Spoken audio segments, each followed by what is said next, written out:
खंदक की लड़ाई से ठीक पहले हज़रत मोहम्मद सल्लल्लाहु अलैहि वसल्लम के निर्देश पर सभी सहाबी कंधे से कंधा मिलाकर खाई खोद रहे थे। खुदाई के दौरान अचानक वहां एक सख्त पत्थर दिखाई दिया। तब सहाबी रसूलुल्लाह सल्लल्लाहु अलैहि वसल्लम के पास आए और बोले, हे अल्लाह के नबी, खाई खोदते समय एक सख्त पत्थर निकला है। तब नबी जी सल्लल्लाहु अलैहि वसल्लम ने कहा, ठीक है, मैं खुद खाई के अंदर उतरूंगा। उस समय हज़रत मोहम्मद सल्लल्लाहु अलैहि वसल्लम कई दिनों से भूखे थे। खाई खोदने वाले लगभग सभी सहाबी ने 3 दिनों से कुछ नहीं खाया था। वे भूखे और प्यासे थे। इसके बाद हज़रत मोहम्मद सल्लल्लाहु अलैहि वसल्लम ने एक कुदाल हाथ में ली और पत्थर पर वार किया। उसी क्षण पत्थर टुकड़े टुकड़े होकर रेत के कणों में बदल गया। नबी के सहाबी हज़रत जाबिर रज़ी अल्लाह ताला अन्हो ने जब देखा कि विश्व नबी भूखे पेट पर पत्थर बांधे हुए हैं, तभी उन्होंने मन बना लिया कि वे अल्लाह के नबी को अपने घर में खाना खिलाने के लिए दावत देंगे। फिर वे वहां से घर लौटे और अपनी पत्नी से बोले, तुम्हारे पास खिलाने के लिए कुछ है? मैंने रसूलुल्लाह सल्लल्लाहु अलैहि वसल्लम को बहुत भूखा देखा है।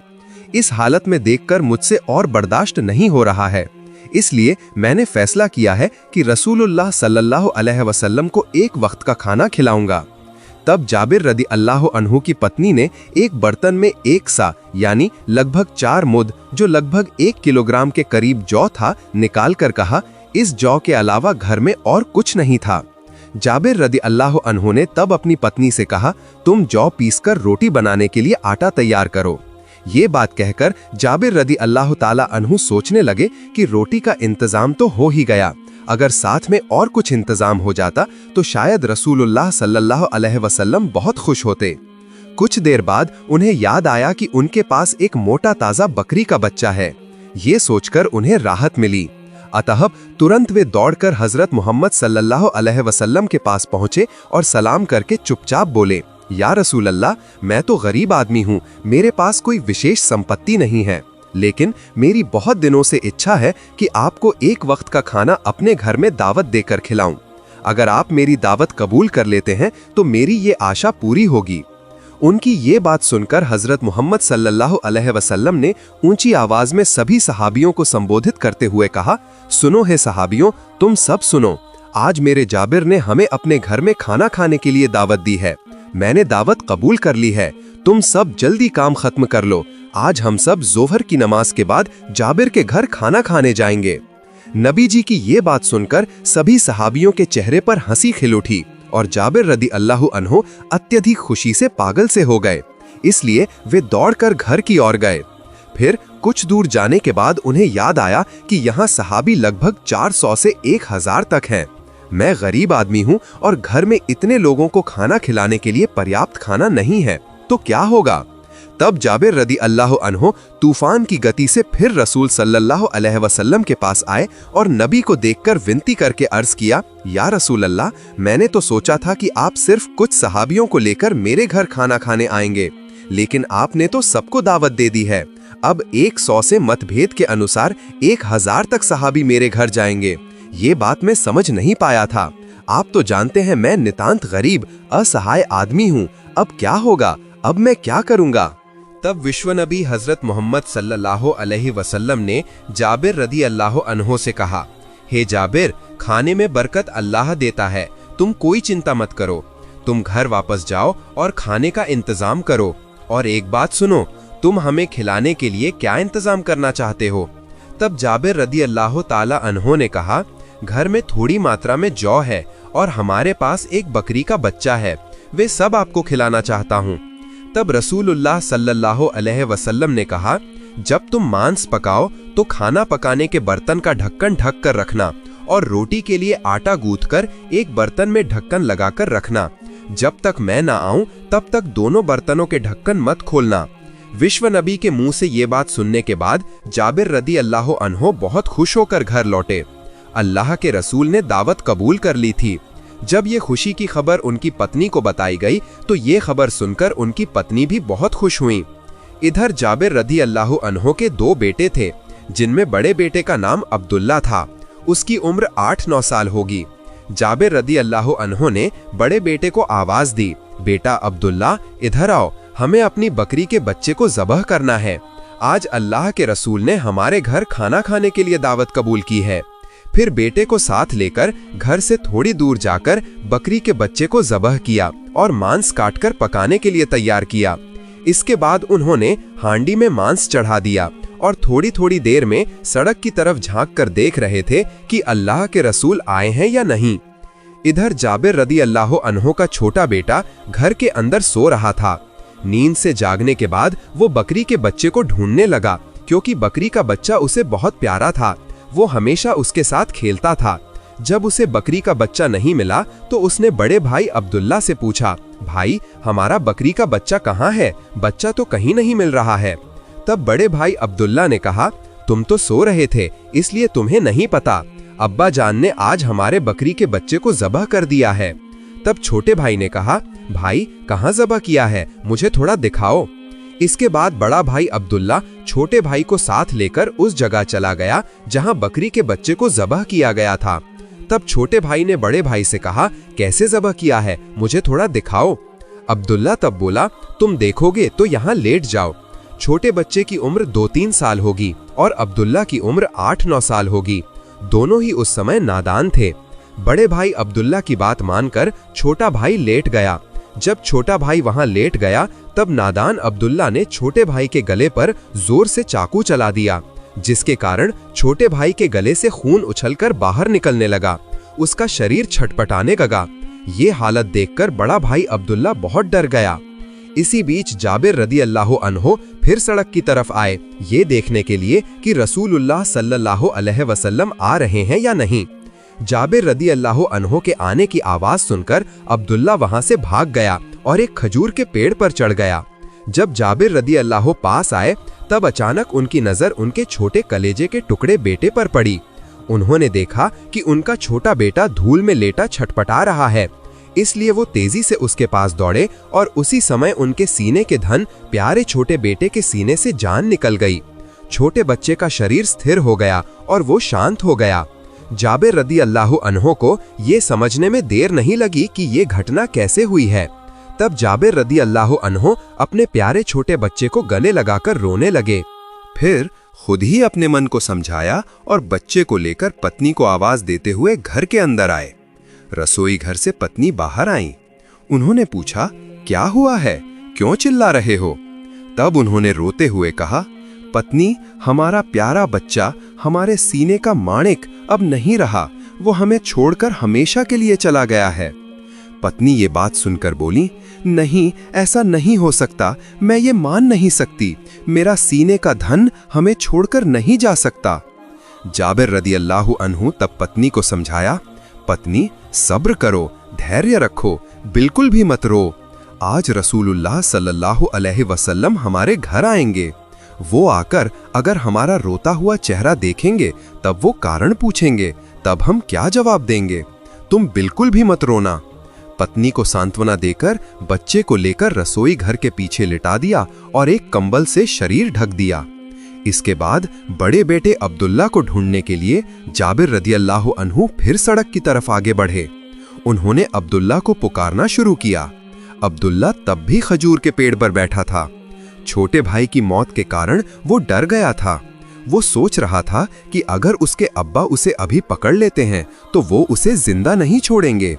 इस डर से वो कोई आवाज नहीं कर रहा था, चुपचाप खजूर के पेड़ की चोटी पर बैठा रहा।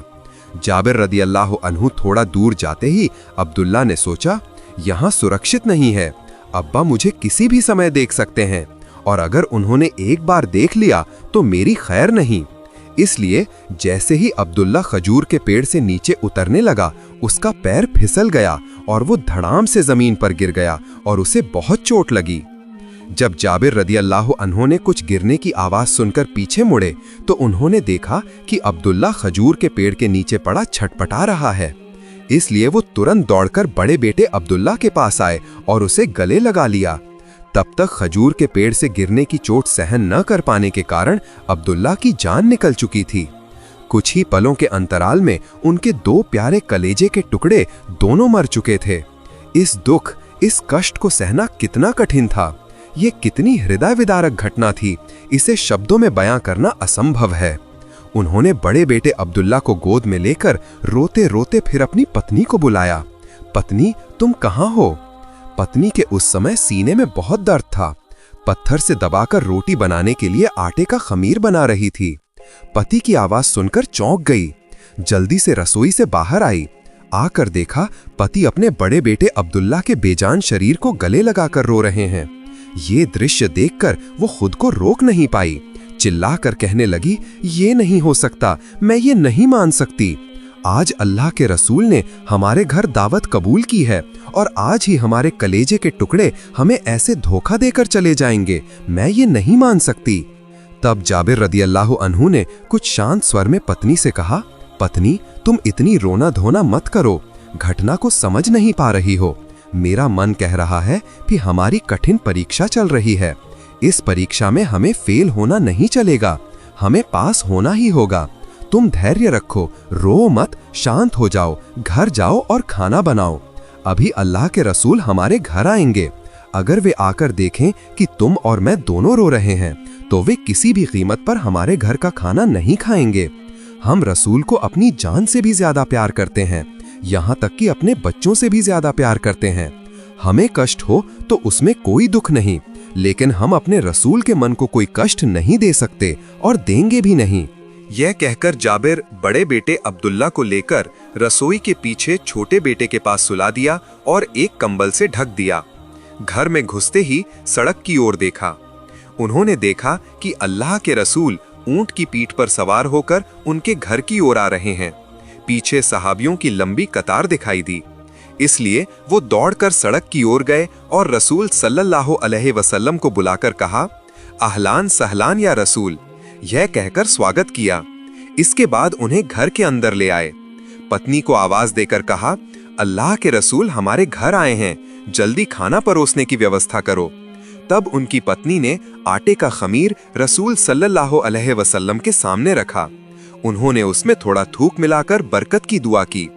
इसके बाद मांस की हांडी के पास गए और उसमें भी थोड़ा थूक मिलाकर बरकत की दुआ कर दी। इसके बाद कहा कि तुम चूल्हे के ऊपर से इस हांडी को नीचे मत उतारना, तुम वहीं से सब्जी लेकर परोसना। इसके बाद रसूल सल्लल्लाहु अलैहि वसल्लम को घर के अंदर बिठाने की व्यवस्था की। दस्तरखान बिछा दिया, साथ में कुछ सहाबियों को भी बिठाया और सभी सहाबियों को घर के आंगन में बैठने दिया। इसके बाद जाबिर रदियल्लाहु अन्हु ने विश्व नबी को घर के अंदर जाने का अनुरोध किया। अल्लाह के रसूल जब घर के अंदर एक पैर रखे थे और दूसरा पैर बाहर था, ठीक उसी समय अल्लाह के हुक्म से फरिश्ता हजरत जिब्राइल अलैहिस्सलाम वहां आए।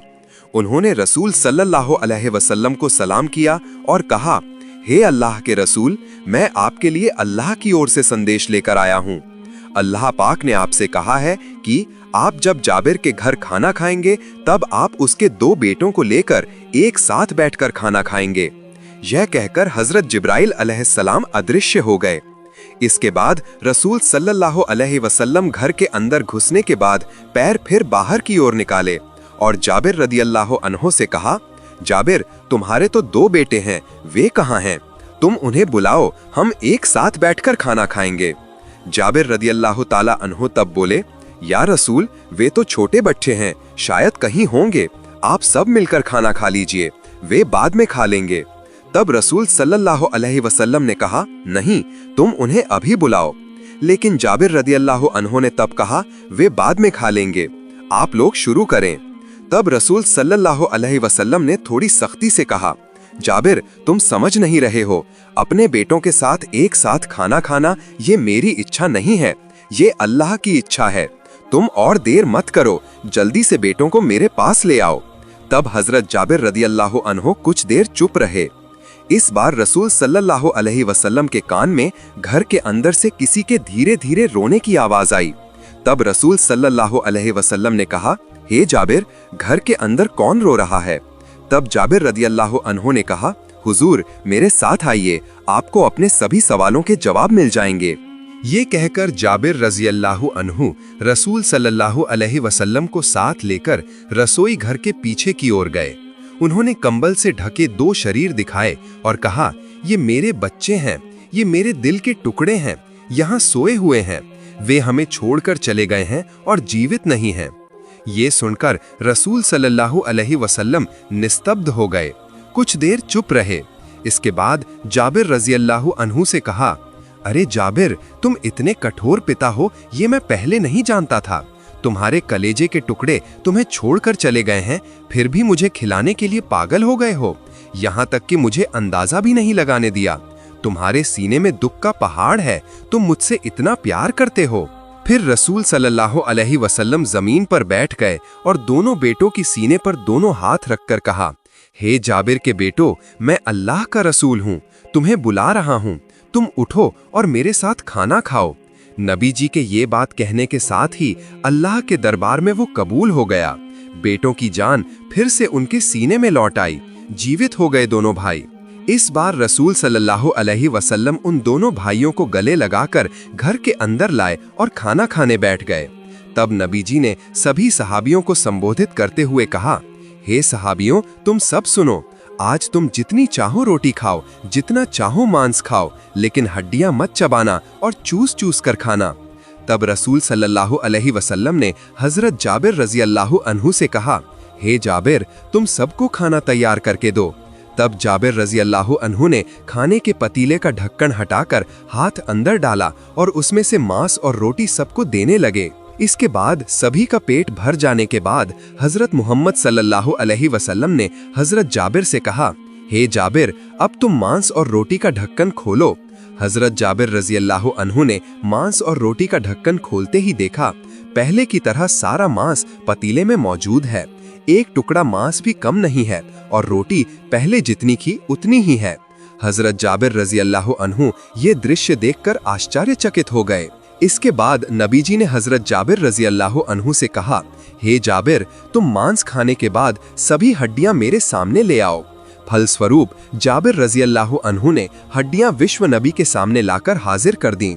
इसके बाद हड्डियों को सामने रखकर नबी जी ने अल्लाह के दरबार में दुआ की। उसी समय जाबिर रज़ियल्लाहु अन्हु के छोटे बेटे की वो बकरी हड्डियों के बीच से निकलकर एक दौड़ लगाई। सुभान अल्लाह! यही था सहाबियों का नबी के प्रति प्यार। मदीना की हवा में तब एक अजीब शांति थी। खजूर के पेड़ों के पत्ते हल्की हवा में झूल रहे थे। दूर मस्जिद नबवी की ओर से अजान की ध्वनि सुनाई दे रही थी। लोग एक एक करके अल्लाह के रास्ते पर लौट रहे थे। नबी करीम सल्लल्लाहु अलैहि वसल्लम अल्लाह के संदेश फैला रहे थे, लोगों को एक अल्लाह की इबादत के लिए बुला रहे थे। लेकिन सभी खुश थे, ऐसा नहीं था। मदीना के कुछ यहूदी कबीले थे जो नबी जी की दावत बर्दाश्त नहीं कर सकते थे। उनके दिलों में ईर्ष्या और घृणा थी। उन्हीं में से एक यहूदी महिला थी जिसका नाम लुबैदा बिन्ते असाम था। वो जादू में पारंगत थी और अंधकार शक्तियों की उपासक थी। एक दिन उसने नबी जी को नुकसान पहुंचाने का फैसला किया। उसने सोचा, अगर मोहम्मद को कष्ट दिया जाए तो उनकी दावत बंद हो जाएगी, उनके अनुयायी कमजोर पड़ जाएंगे। इसके बाद एक दिन उसने चतुराई से नबी जी द्वारा इस्तेमाल की गई एक कंघी प्राप्त की। उस कंघी में नबी जी के बालों के कुछ गुच्छे थे। लुबैदा ने उन बालों को लेकर एक धागे में 11 गांठें बांधी और हर गांठ पर जादू का मंत्र पढ़ा और शैतान का नाम उच्चारण करके फूंक मारी। फिर उस गांठ बंधी वस्तु को एक खजूर के सूखे छिलके के अंदर रखकर जरवान नामक एक पुराने कुएं के अंदर फेंक दिया। उधर कुछ ही दिनों में जादू का असर पैगंबर पर दिखने लगा। वे धीरे धीरे कमजोर होने लगे। शरीर में दर्द शुरू हो गया। कभी मन उदास होता, कभी लगता कि उन्होंने कुछ किया है और कभी लगता कि नहीं किया है। सहाबा उन्हें देखकर चिंतित हो गए, लेकिन पैगंबर ने किसी को दोष नहीं दिया। वे नमाज पढ़ते, कुरान पढ़ते, दुआ करते और कहते, मेरा रब ही मेरा सहायक है। दिन इसी तरह बीत रहे थे। पैगंबर समझ गए कि कुछ अदृश्य शक्तियां उन्हें परेशान कर रही हैं। एक रात वे सो गए, तभी एक चमत्कारी घटना घटी। पैगंबर ने सपने में देखा कि 2 फरिश्ते आसमान से उतर रहे हैं। एक उनके सिर के पास बैठा और दूसरा पैरों के पास।